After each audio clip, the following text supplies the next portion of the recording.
Today's episode of the podcast is brought to you by CoachMe Plus. CoachMe Plus is the leader in athlete management software and a product that we've been lucky enough to implement here for over 2 years now. The product in and of itself is exactly what you need it to be, guys, with options ranging from being a workout provider, as in sending the workout directly to the student athletes' phones, to being a place where you can communicate with them and bring together multiple streams of data to be its own dashboard for you, your coaching staff, or the athletes. Or you can use what we've added to our menu of CoachMe Plus activities, and that's the hydration station, where all of this information that is provided is based off of research from the Corey Stringer Institute, where we're looking at weighing in versus weighing out and then providing optimal hydration strategies for the student athletes by them selecting through the menu and tapping on what they'll take home with them and what they're consuming prior to the next practice when all the numbers at the top are lined up green. It's something we've had really good success with and the kids have really bought in on. Just another great example of the awesome product that you can find at CoachMePlus.com. Guys, hop over to CoachMePlus.com today and check it out. It's a product I guarantee you won't be disappointed with. Hey everybody, if you enjoy the podcast and the content it provides, be sure to hop over and check out the community. The community is an exclusive members website that is just an extension of what we do here in July at the Central Virginia Sport Performance Seminar. What it is a combination of video lectures, a coach's corner with your Monday morning take-home information, and a forum where you can talk about anything and everything related to the field of strength and conditioning. In the community, you'll find content added each month from some of the top practitioners in the world, ranging from PhDs to high-level coaches, bringing you exactly what they're doing with their athletes or their research at the present moment. On top of that, an additional discussion by coaches bringing you that Monday morning information, things that you can add to your training program right away. Tying that in with the opportunity to discuss with coaches around the world in the forum on anything and everything from the topics addressed in these presentations to whatever you're seeing in your daily life as a coach. If this sounds like the right thing for you and your staff, go ahead and hop over to cvasps.com/community and try it out for 48 hours for just $1. If you like it, you're signed up, ready to roll, and you're jumping into all the great content added each month. If not, feel free to go ahead and cancel at any time. No questions asked. We're really excited about what we're building in the community and hope you are too. Go ahead and hop over to cvasps.com/community and check it out today. Hello, and welcome to the podcast. Today, guys, I have the absolute pleasure of talking with Arete Performance's Tom Farrow. Tom actually assists with the English Rugby Sevens also and works with Richmond Rugby Club on top of his work with Arete Performance. And Tom and I get right into talking about their idea of cultivating heroes and how that fits into what they're doing at Arete Performance. We then get into discussing some of the differences in the training at the multiple levels that he works with and how the demands of the different levels of competition between the sevens and between the club at Richmond determines how he handles his athletes. He then breaks down the differences in the two games between 15s and 7s and how he looks at that when developing and monitoring each of these athletes. This includes like how they set up the monitoring programs in general, and then how they evaluate each of their athletes and break things down versus individual, team, and the position. He then shares with us how he looks at injury prevention and reduction and what 3 things he really tries to focus on and manage to keep his athletes resilient and healthy. We finish off talking about the education work that Arete is doing and how this is helping to drive the continuing education of coaches in England. This is an absolutely fantastic talk, guys. I hope you enjoyed as much as I did. Let's get right to it. Tom, thank you so much for taking the time to be with us today, man. Thank you very much for having me, man. Hey, man. So, yeah, let's give people the quick Sparks Notes version of who Tom Farrow is and what he's doing. Okay, so currently working a couple of days a week with England Sevens. Been here, it's my 3rd season here, working alongside Dan Howes, who's the head S&C here. Outside of that, I've got my own business that I run with my business partner, Ian Taplin, Arete Performance. So as part of that, we've got contracts with Richmond Rugby Club, who are currently a championship, so tier 2 rugby team basically. they're the only fully part-time team, so everyone there's got a full-time job, but they're competing against full-time teams, so they're doing a real good job this season. And alongside that, we have some school contracts and we have some individual athletes we work with. So a nice variety at the moment.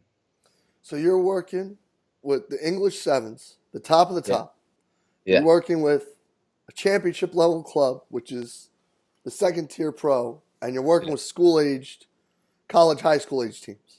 Yeah, and I've got some PT clients still going. I've got a woman who's 67 who's got Parkinson's, so things like that. It's a nice mix. I like variety. I'll tell you what, it sounds like you do. So let's talk about what we're doing. Let's talk about some maybe some commonalities than some of the extreme differences you see through those four levels that you're working with. Yeah, that's a great question. So it all comes back to stimulus and adaptation, and it's just finding that point with whoever you're working with where you can make a difference. What's the level that they're currently competing at, and understanding that as deeply as you can, and then just knowing what tools do you have to make that a little bit harder, make it a little bit easier, and just moving from there. So our logo for Arete is essentially the stimulus adaptation curve, and there's some more story behind that in terms of we talk about cultivating heroes. So heroes are those that can face chaos and come back with something useful. That's basically, I think, anyone in any profession, anything they do, they go out and face the unknown of competition, of life, of whatever level of competition it is they're performing at. Our role is to help them face that and come back with victory, essentially. Awesome. So let's talk about how you break that down, because obviously, when you're dealing with the national team guys, that's a whole nother ball of wax versus a team that's kind of almost weekend warriors, really, if they're a part-time team battling with some pro guys. Yeah, they essentially are. So how do you determine, because that's so different, and I'm sure the tools are different as well. So let's break that down. How do you look at those sevens guys versus what you're doing with the Richmond team? So really, it's about hierarchically ranking what's most important in terms of performance. So real simple with any sport, the most important thing is the sport itself. So one of the things I say to everyone, and I deliver this talk to the guys at Richmond when we first started working there, is the best rugby players are the best players because they're the best players. Like some are stronger than others, some are faster than others, some are fitter than others. But if they're the best player, they figured out the constraints of that sport and they master that better than anyone else in the sport. So our role as S&C professionals is essentially to improve the potential for them to go out to that sport and prevail. But we can't, there's no cause and effect. There's nothing that we can do that goes, if I do this, they will 100% be a better rugby player, because I don't know. So I have to face everything we do with that humility first of the sport's the most important thing. I want them to get as good at playing the sport as possible. And then it's just a case of how much time have we got to develop physical qualities around that. So with sevens, we've got plenty of time. They train Monday, Tuesday, they rest Wednesday, then they train Thursday, Friday, and then rest on the weekend. So what that means is we can push them pretty hard Monday, Tuesday, and Thursday and Friday compared to a 15s program where it's more about recovering from the weekend. And, maybe you've got one big training day on a Tuesday and then the rest of the week is about preparing for the next game on a Saturday. So with sevens, we can have blocks of fairly intense training for quite long periods of time. With Richmond, and so they train rugby Tuesday and Thursday nights. We start our physical prep stuff before at 6 o'clock. So that will start with a speed session. That'll be 30 minutes long. Then we'll have a 45-minute gym session. Then they go and have their meetings and they'll have rugby training. So the rugby training then might go from 7:30, depending on how long the meeting goes, maybe 7:45 until 9. And on certain weekends where we haven't got a game, maybe we up the conditioning within that. But most of our conditioning will take place within faster paced games, what we call impact games. So that'll be 15v15, played at higher tempo with like shorter rest periods. And it's as simple as that in terms of trying to get an effect, to be honest. And now the differences in the game have to play a huge role too. And I know that a lot of people over here probably are like, what's he talking about between 15s and sevens? Yeah. So how about you break down some of the differences that you're looking at as a coach when you're dealing with the kids at Richmond? Now, the guys at this is not this Richmond. This is another. Yeah, that's confusing. Yeah, let's not have any confusion here, folks. This is just an ironic coincidence. But no, when you're dealing with the team with Richmond versus when you're dealing with the sevens, because the game is so different. What are some training goals and agendas that you have that are different with these teams?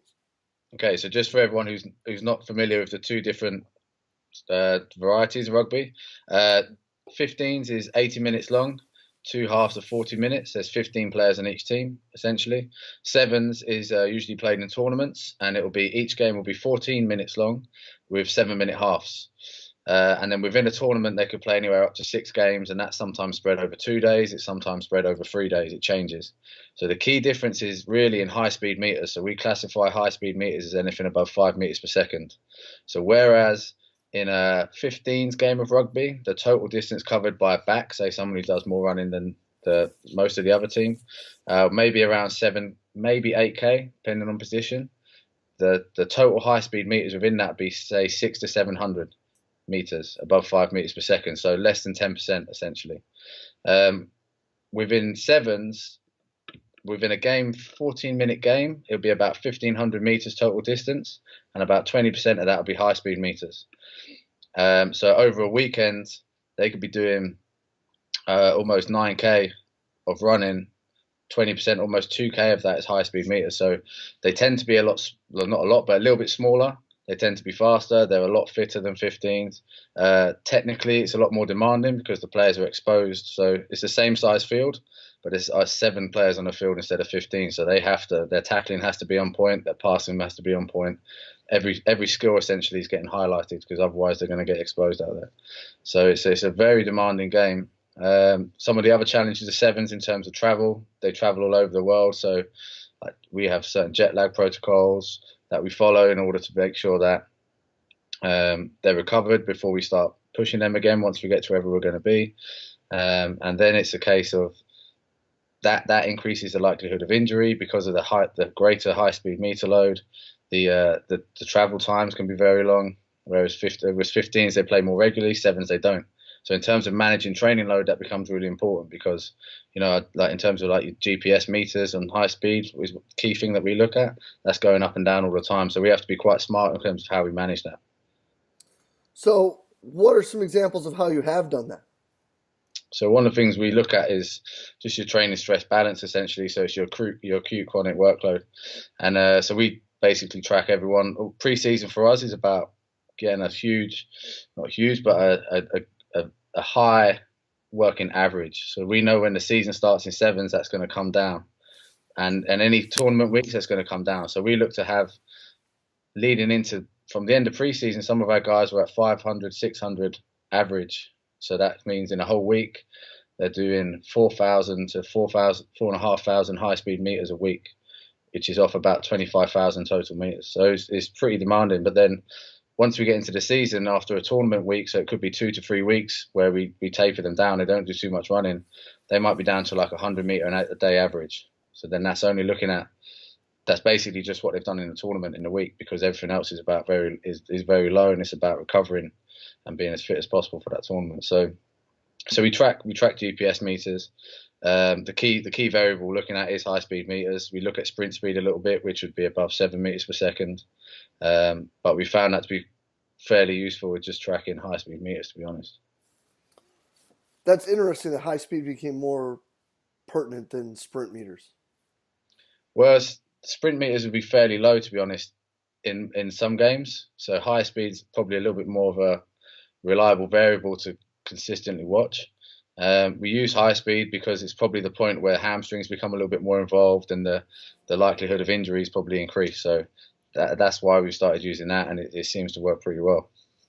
So then what's the differences that you look at with the Richmond team versus the sevens? Because obviously playing every week versus playing twice and then 2 off is one huge difference, but twice as many people, changes the game exponentially. Yeah, and so we don't have GPS at Richmond. Mm. So which makes it more complicated because in that environment, you'd almost prefer to have GPS. You'd prefer to have, because everyone's week's a little bit different, managing people's training load might be more important, but we don't have that. We don't have the option. So I'm sort of trying to keep a running tab in my mind of how tough training looks and seems to be. And having sort of worked with GPS for about 6 or 7 years, I'm then guesstimating what the session is, really. And that's a bit of a crude way of doing it. We individualize all the conditioning based on position and then based on the makeup of the player. So I tend to categorize players between strength power and speed power. I used to call them strength aerobic in 15s because you get guys that are pretty strong, but they're not essentially line breakers. The way they impact the game is through numbers of tackles, numbers of rucks they hit, but they're not necessarily breaking lines. So one of the things I realized fairly early on is you're not going to turn a marathon guy into a sprint guy. So you're not going to turn a guy whose game breaking skill is hitting 30 rucks a game, 30 tackles a game, into a guy that's just going to be breaking lines. You do get some guys that can do both, and the guys can have aerobic fitness to be able to get around the park like that. And I used to see a lot of people training guys too much towards their weakness rather than their strength. So obviously we want to bring weaknesses up, but I want to make their strength a super strength. So if they make 3 line breaks a game, I want them to be averaging 5 line breaks a game. If they average 25 rucks a game, I want them to average 30 rucks a game. So that's and there's the other difference between 15s and 7s. There's a lot more positional difference within 15s in terms of role they play on the field and the distances they cover. So it's always trying to find a balance between bringing the whole team's weaknesses up, but being able to individualize people's strengths so that they can do their particular job better. So what are some things you're using to identify what is being the pros and cons of these guys and what they're doing? So one of the things you could, like, to be honest, is watching them and watching the game. Like, there's ways you can do it, like through testing. So like a repeat speed test would probably be one of the most obvious ways to see the difference between an aerobic guy. So an aerobic guy's average speeds across or times across a repeat speed test would be fairly consistent, but their total time of all their reps, or the average their percentage decrement. So the average through percentage decrement would be better within an aerobic guy, but their total time would be better within a speed power guy because they can just run each rep quicker, but their drop-off's then going to be more. So that's the most obvious way to see it. You can see it in repeat jump tests and things like that, but to be honest, I think because the game is a running-based game, a repeat jump test might hide some things that you wouldn't see, that you'd see in a repeat speed test. But having said that, that's not something we actually do with 7s. It's not something we do with 15s. It's a high-cost test. It's a high-risk test. And especially with Richmond, that the guys aren't there too often, we don't have much time, that we tested some things early season, but when it came towards the season, for me, it seemed like I didn't want to take time away from the rugby that was very limited, for the sake of me doing a test. That, to be honest, I could probably sort of pick out people and their strengths just from watching them and watching them play. So then we started to specialize the program on there. So we do test jumps every now and again with those guys, and more often than not, it confirms what you already think. So it's within 7s, we're much more consistent. We test them probably monthly in terms of jumps, and get a little bit more consistent feedback. But we've got a smaller group to manage there as well, so that becomes simpler. Right, and then when you're looking at those guys, because it's a bigger group, but it's a more wide variety of a group, how are you implementing these changes that need to be done because of it being kind of a middle level team? Like there's obviously going to be the room for there to be some great improvement just through the general. Yeah. So how do you sell to them the general and the specific being altered through that group? So we didn't start anything specific till we got into the season, to be honest. Everything was fairly general up to the season, but the way I tend to do preseason is quite different to how most people do preseason. So for me, usually we start the season with a 1 to 3 week aerobic focus block. And part of the focus of that week is psychological as much as anything. So it's all stuff that's low cost, is low risk, but it's putting them into a bit of a dark place. So especially when you first start working with a team, it helps me to figure out a lot about who they are. Because for me, understanding who they are as people is understanding any physical parameters that they can output. So it's a lot of wrestling. It's a lot of aerobic power intervals, which would be from 2 to 5 minute long. It's a lot of crawls, it's a lot of carries. It's even wall sits, simple old school stuff like that, just to make them uncomfortable and see how they react in that environment. But none of it is. It's also low intensity that is very unlikely to injure them. And then I'm conscious with the volume that I just don't do too much of it. And you don't need to do too much of it to make them feel uncomfortable, because most of them have had 4 weeks off. So we do 1 to 3 weeks of that. Then what the focus then shifts to is strength power or speed power. So then the focus for me, like, there's limited time in the season to get faster. And for me, being faster is the most important quality. So for then 6 to 9 weeks is focused on getting faster. So everything then gives way to speed. Everything in the program is programmed around speed. So we'll do 3 speed sessions a week. So Tuesday, Thursday, Saturday will be our high days. Monday, Wednesday, we'll still have some fairly high intensity, but that will come through wrestling, and it will have a low cost on the lower body. And then so your Tuesday, Thursday is essentially upper body. Monday, Wednesday are upper body. Tuesday, Thursday, Saturday, then lower body power and strength, basically, in the gym. And then we have as much skills within that around the basic skills. We try and get involved from day one. We want them to have their hands on the ball, so we try to involve the coaches as much as we can to have some input there. So then after that strength power block, and a lot of the conditioning methods there on a Tuesday, Thursday will be tempo based. So the idea is we're trying to improve this high speed tolerance.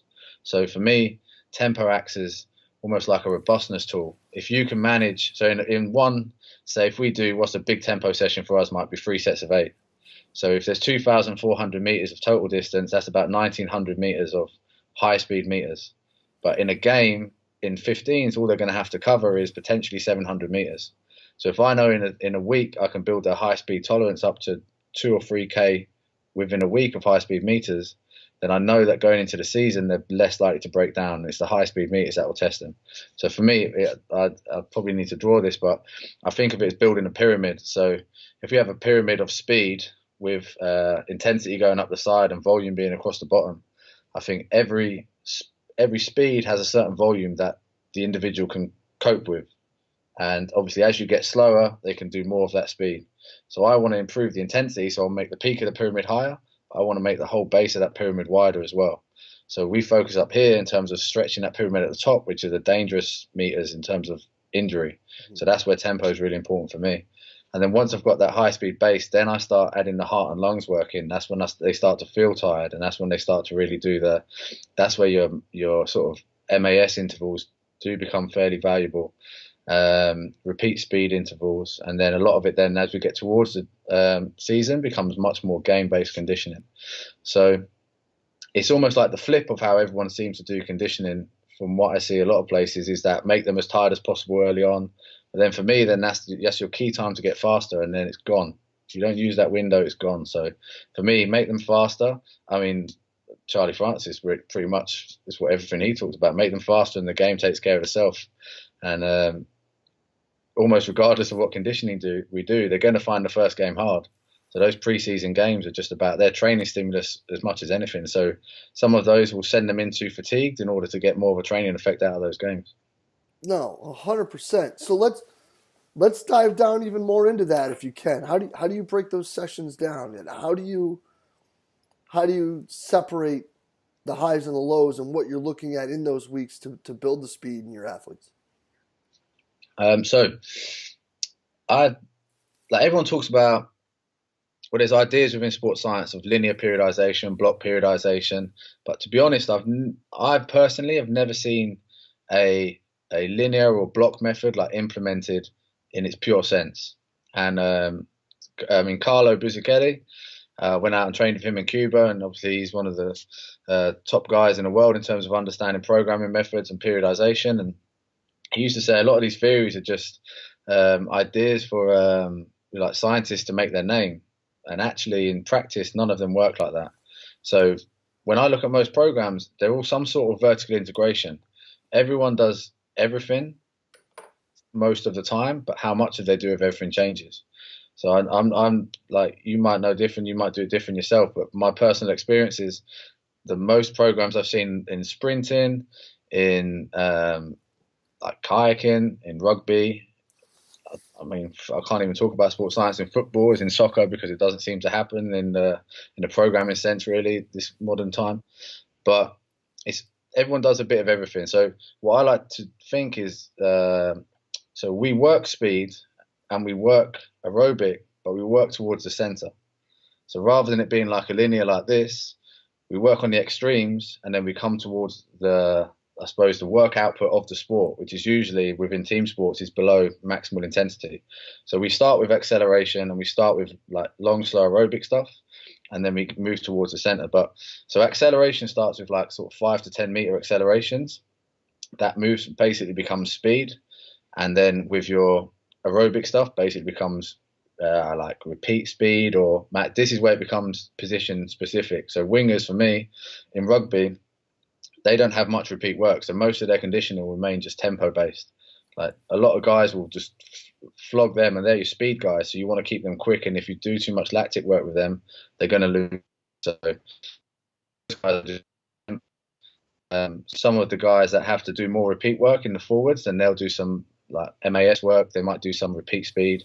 Depends, and that way it depends on their makeup, whether they're strength aerobic or speed power guys.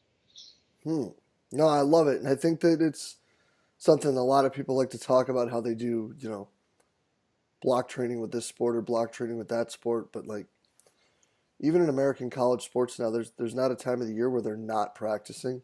Yeah. So unless you're accounting completely and totally for what's going on at practice, I don't know, man. I don't know if you're really doing it.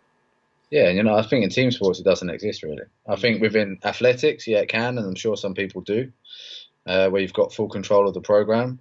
But Jonas Dadu, who I worked with at Speedworks, he was a mentee of Dan Paff's. He works with CJ Uja on the UK's sprint guys, Reece Prescott. That's where I really started to put these ideas together, because I was looking at what he was doing, and he was, he had his aerobic work was like longer tempo. It wasn't like 100-meter tempo; it was longer tempo, and then that just got shortened. And his aerobic work became speed endurance, and his acceleration work became speed. But it was the same thing. It worked towards the extremes. It worked towards the center of like what the sport was, which was actually not as maximal as some of the stuff he started out on. Oh, no doubt, and I think that's a really great point. You talk about all these max speeds and accelerations and this and that, but I mean, I work in basketball. They never hit top speed. Yeah. It's shoot, the court's 30 yards long. Like by the time you hit top speed, you're running into somebody who paid a lot of money for a ticket or a cheerleader. And So, do you do any speed with them? Do you do any higher speed stuff with them? yeah, we do acceleration stuff and we do some resisted running, and we're going to get into more and more of that. But what we do more is technical work with cutting and change of direction and building into that, and then building into the reactiveness of that. Because Yeah. basketball is predominantly side to side and backwards anyway. Yeah. But I love the fact that you're talking. It's like these two tops and bottoms. They're not even. That's not what any of the sports are. Yeah. It's just kind of building that flux back down into the middle and making them good at where sport is. And I think that's brilliant. Yeah, so I think the way I think our main job is to protect against injury, and essentially I think there's three ways. So in rugby, there's a lot of contact injuries. We can't essentially help that. That just is what it is. You could say that strength has an impact on that. You could say that fitness has an impact on that. But take that out of the equation. I think there's three ways you're going to get injured. It's going to be too much intensity, it's going to be too much volume, or it's going to be too much range. So our role is to make sure that they're prepared to manage the ranges they're going to have to manage within the sport. Within rugby, they don't actually need that much flexibility. Some positions more than others. If they're in they're jacklers, they like to steal balls. Maybe they need a little bit more flexibility, but generally they don't need that much flexibility. So something we need to manage, but it's not something we're going to hammer in the same way that they would do in athletics within hurdling or something like that. Then there's the volumes of what they're going to manage. So first one is the total distance they're going to cover in a game. And then looking at that, going up them speed, it's the high speed meters are going to cover in a game. So I need to make sure they're managed to that. And obviously volume intensity is linked. It doesn't really separate, because like I was saying, it's that pyramid, and you've got to be able to manage a certain amount of volume at a certain amount of intensity. And then within, let's say, the maximum speed you can run, you might need to be able to just do that once a game. But there's a lot of teams I know of that don't do speed. and they have a lot of soft tissue injuries because they're just not hitting them at intensities and not protecting the players against intensity. So even at Richmond, where it's a part-time program, with our backs or with our speed power guys, this is some of the forwards as well, we do speed twice a week. And I know of a lot of programs that don't do speed at all. So for me, speed comes before the gym because they play rugby on their feet. Most of the time, they're not in contact with anything. They're just running around the field, and they're running towards the ball and they're running towards contact. So speed is like in terms of you're looking your hierarchy of importance. Speed's very high up there for me. So it's something that needs to be in the program. And because of its like how the CNS system organises around that, we need to prioritise that in our program. So it's why it comes first every Tuesday and Thursday. No, man, and I love that because it is like, and no matter what the game is, it all just comes back to like Natalia said it here in 2013. When she was talking about how they progress the jumps and they do all that stuff. Because people look at everything that they do and talk about, and they think of it as it's like they're just trying to train these jumps to be a better jumper and this and that. But really, it all drives back to, what did she say? It was something like sport is the art of movement or something like that. So Yeah, like at the end of the day, like the end all be all of it is movement, and that's the yeah, purpose of our work. And it's like absolutely.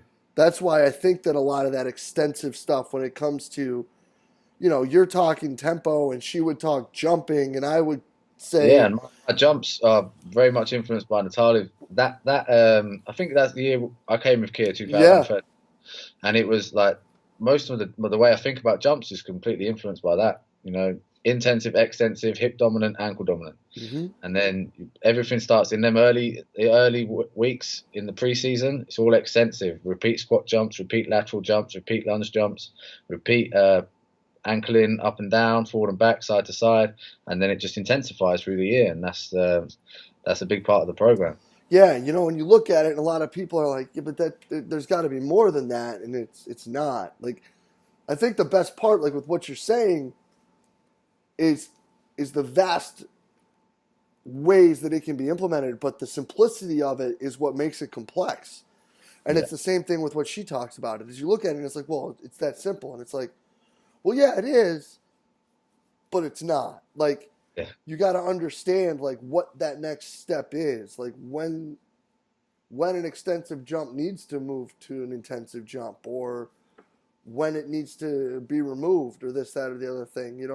So I think that there is all of that.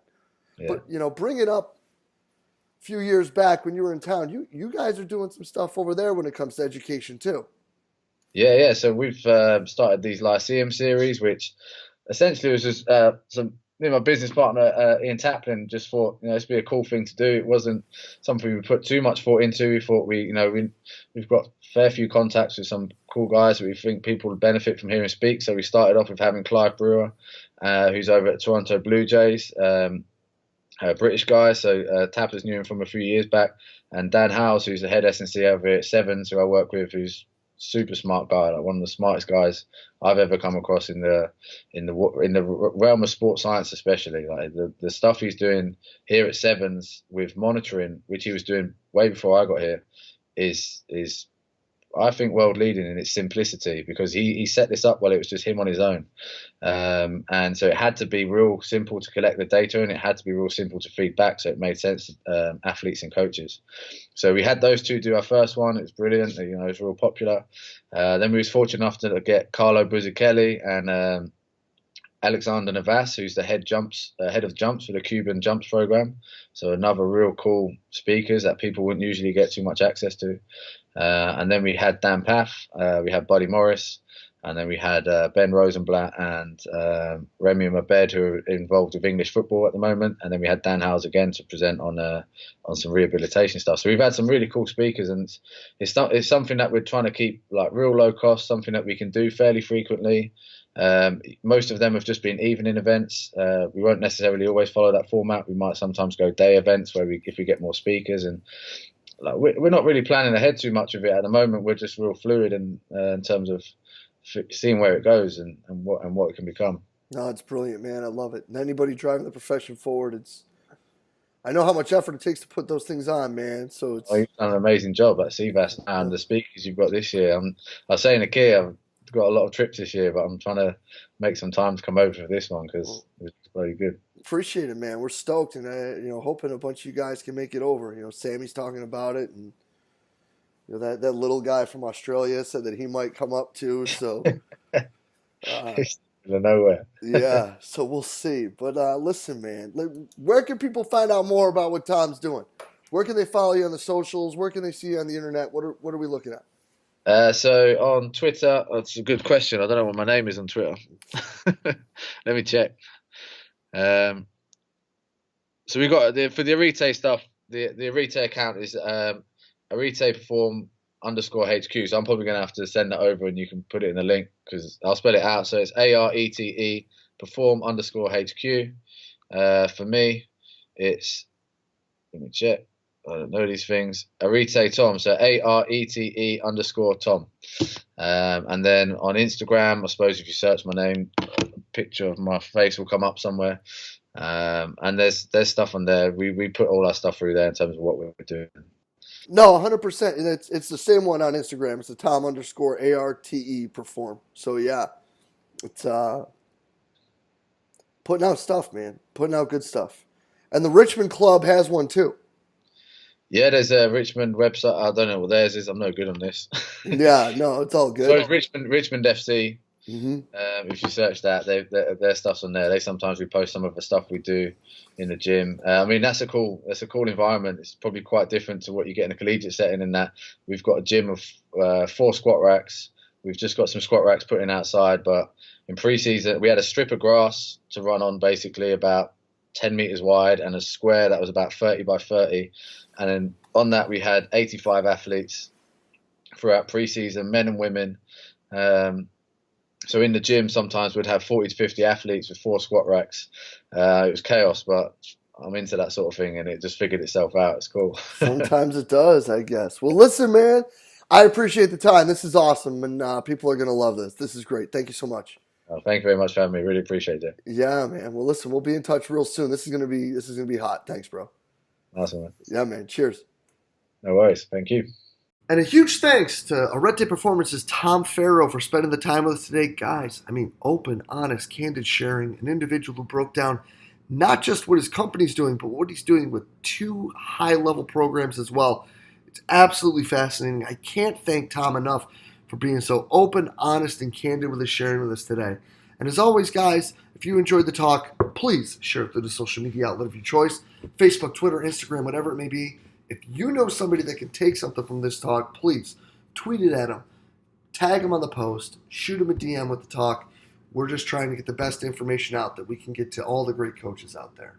And as always, guys, thank you for everything that you do for us here at Central Virginia Sport Performance. We will be back next week with another awesome guest. We will see you then.